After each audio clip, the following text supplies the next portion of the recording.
Welcome back. About Chapter 8. I'm hoping most of you have it finished now and you can upload it to the TICFP course website. You only really need the first part. If the first part is checked yellow, then you can upload it. It turns out the second part, practice makes perfect. There's a lot of good assignments in there, and I hope you went in there and went as far as you can. But some of them are difficult, and I'm not going to require that you completed. Certainly, a lot of those exercises are not needed for the final exam, but you will need to know how to create a for loop and a while loop for the final exam. So again, if you have the first part completed with a yellow check mark, go ahead and upload it to the learning path. You do not have to finish Practice Makes Perfect. Just go as far as you can, and then you can just go ahead and upload your work. What I'd like to do now is take a look at what the final exam might look like. So the first part of the final exam, what we've done is we've created an assignment here, a practice exam, part 1. There's going to be 3 parts, and we're ready for the first part.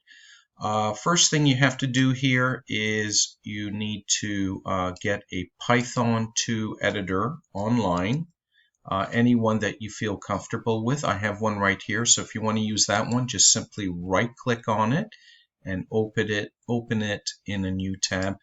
And in part 1, we're going to review all the concepts we've done up to now, different data types, integers, dictionaries, lists. We're going to go through all of that. We're going to look at if, else, and we're also going to take a look at looping, the 2 types of loops we've done so far, the for loop and the while loop. So we're going to start off by creating 4 dictionaries, okay, one for Mary, Jeff, Bob, and Susan.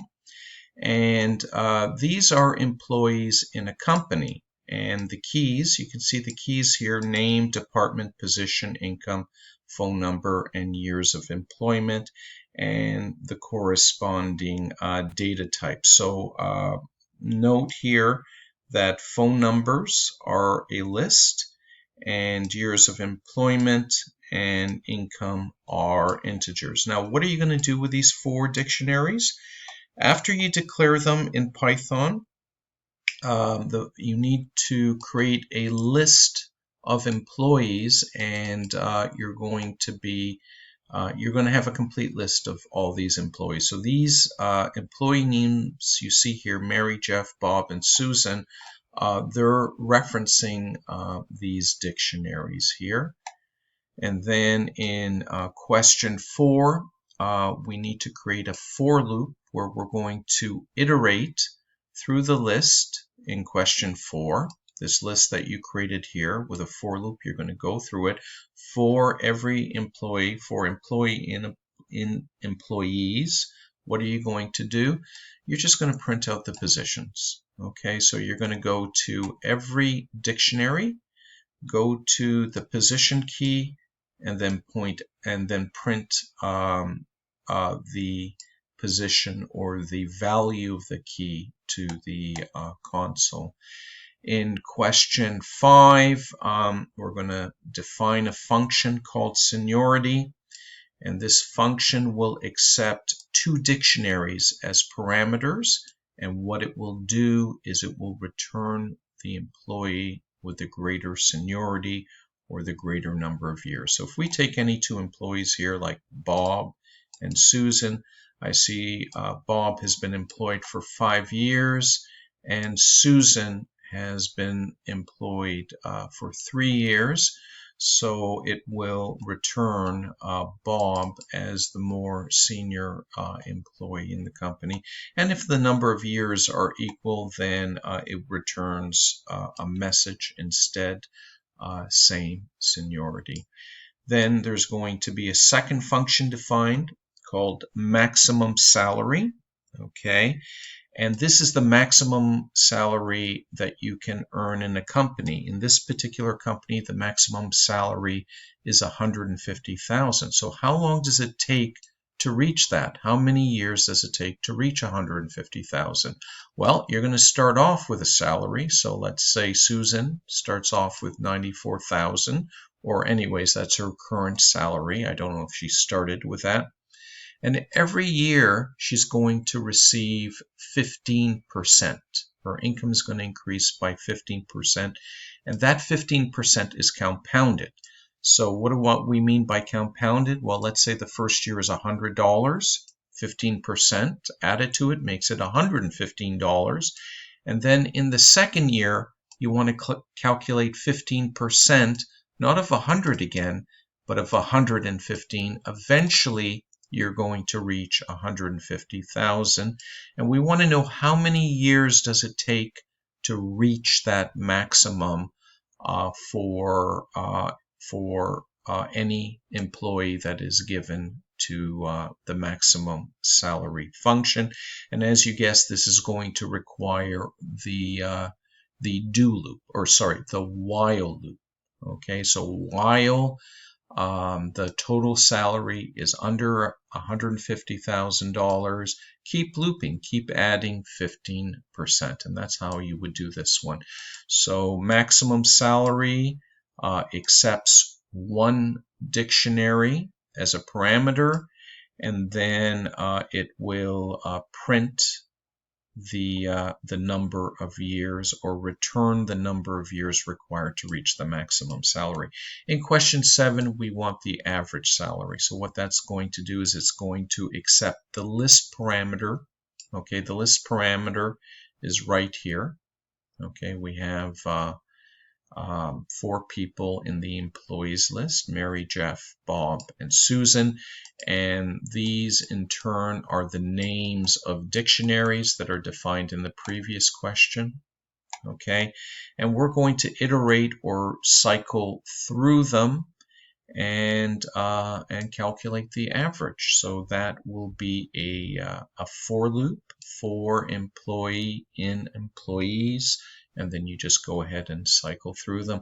Top salary, very similar to question 7, but here we're not calculating the average, we're calculating the top.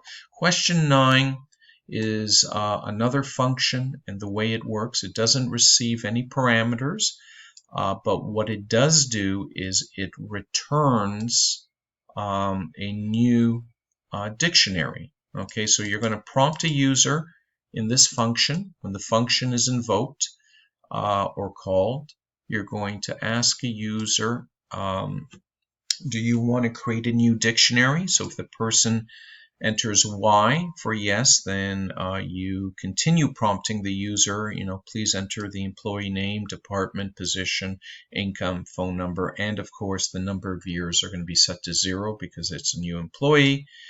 And then the dictionary is going to be printed out with that for that new employee. The list of employees in question 2 is updated. Okay, so we're going to have a new employee added, and it is also going to be printed. If, however, the user enters no, then you just simply print the list of employees unchanged, the way it was previously. And if somebody enters anything other than yes or no, then you will print the following message to the screen: invalid response. So everything you need to be able to do this is found somewhere in the Codecademy.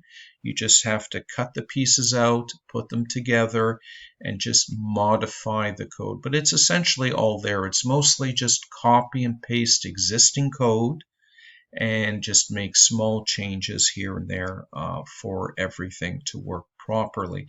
And then in the final question, write one line for each of the following dictionary updates. So we just need a single line here. You don't have to write a whole program.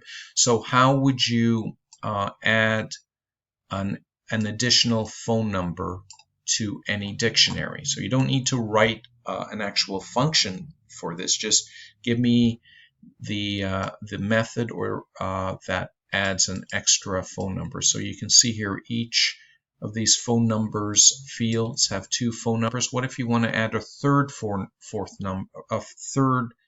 number or a fourth phone number? In B, change the salary, okay, and then in C, you want to add, this adds a new dictionary entry, and to any dictionary, you're going to have address as the key, and the value of it is going to be 56 Maple. And again, you don't write functions for question 10. Just give me the one line that will accomplish each of the following tasks. Now, this is going to be very useful for you in the final exam. So what you want to do is create a help sheet for yourself, okay? Make sure you have a copy of this. When you go into the exam, it's going to have the same structure, but the information is going to be different. So for example, it might not be employees, it might be students or animals in a zoo or fruit in a supermarket, and you're going to have a number of keys. Name is obviously going to be there, but these other keys are going to be different. I'm going to try to be consistent here. We see we have string keys, an integer key, and a list key. Those are the data types. I'm going to try to be consistent with that so the program isn't that different. Okay, and we're going to have functions that pretty much do similar or the same, very similar or the exact same thing. So what you're going to do in the final exam is you're going to take the code that you already know and have. You're just going to copy it in. You're going to change the variable names. You're going to change the names of the keys and the dictionaries and the lists, and it's basically just renaming everything. But you're not going to have, in other words, you're not going to have to create a new program on the final exam. You're just taking an existing program, basically this program that you're working on now, and you're modifying it, changing a few names here and there, making some adjustments. And hopefully that will be something reasonable. Students usually do quite well on the final exam, so if you do the practice exam, you should expect to be able to pass the final exam. And this is part 1 of the practice exam. We have 2 more parts coming, so this will be the work for the rest of the day. If you have any questions, please send me an email and we'll go through it together.